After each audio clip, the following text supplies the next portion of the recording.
Rams at the Colts. We are looking at the Rams as 3.5-point favorites in this one, on the road against a Colts team that, if you listen to any of our preseason podcast, if you listen to me from this past week, whenever I played the Seahawks against them, I am very, very low on this Rams team.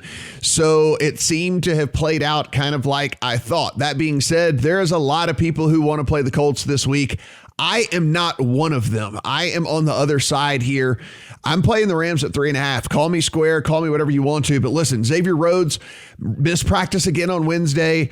Even if he does play, we know then at that point he's not going to be 100%. Not only that, you have other guys that were missing practice on Wednesday as well. Darius Leonard didn't practice. Quentin Nelson didn't practice. Braden Smith, an offensive tackle, didn't practice on Wednesday as well. Now listen, Wednesday isn't necessarily the day that we throw up red flags on these things, but these are all guys that were limited or had some sort of something going on as well last week. And if they weren't able to get out there on Wednesday at all, even from a limited standpoint, then this is where I start to say, okay, this looks like this could be another situation where the Colts enter without a full squad here. So for me, really, really do like the Rams side here, which I thought I saw a pretty complete Rams team for one, Matthew Stafford's first start remember, he didn't play at all in the preseason. So his first start with this team, I thought you saw a pretty good Rams team, and a Rams team that can only get better as well over the course of the season as Matthew Stafford and these receivers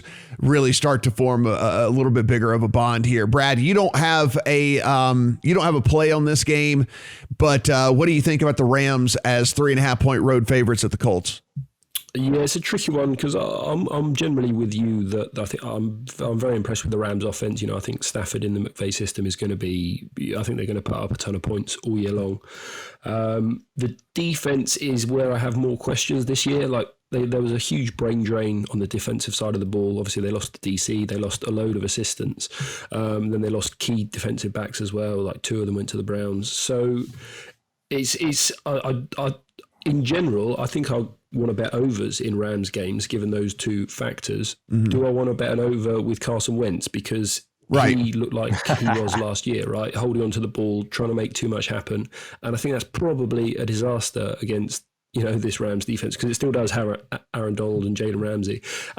They will confuse him, right? They disguise stuff. They shift as soon as the quarterback's back's turned. So, I think the number is such where I can't bet it personally. If it's 3, I might bet the Rams. But yeah, I don't know. It's a stay away from me because, as I say, I like the Rams and I don't like the Colts. But the numbers just a bit too much for me. Yeah, I'm fully aware that this is one that I can end up taking on the chin this week. It's just, listen, they looked like garbage. Carson Wentz looked like garbage against the Seattle defense that I think is certainly not near as good as the Rams defense. And so is he going to be able to, with, Zach Pascal being your number one option at wide receiver and Paris Campbell being your number 2 option at receiver, is this really going to be something they're going to be able to turn around in a week and get something done against this Rams team?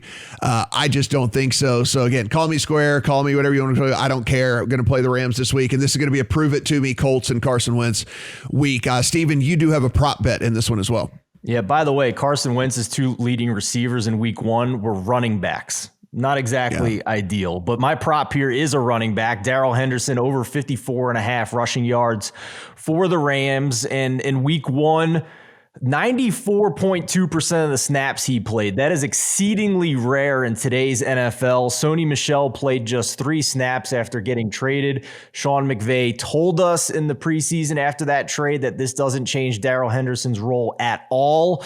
I think they're going to roll with him. This is a Rams unit that was already top 5 on offense in rush DVOA a year ago. In week 1, this Colts defense allowed 91 rushing yards on 16 attempts to Chris Carson, almost 6 yards per clip.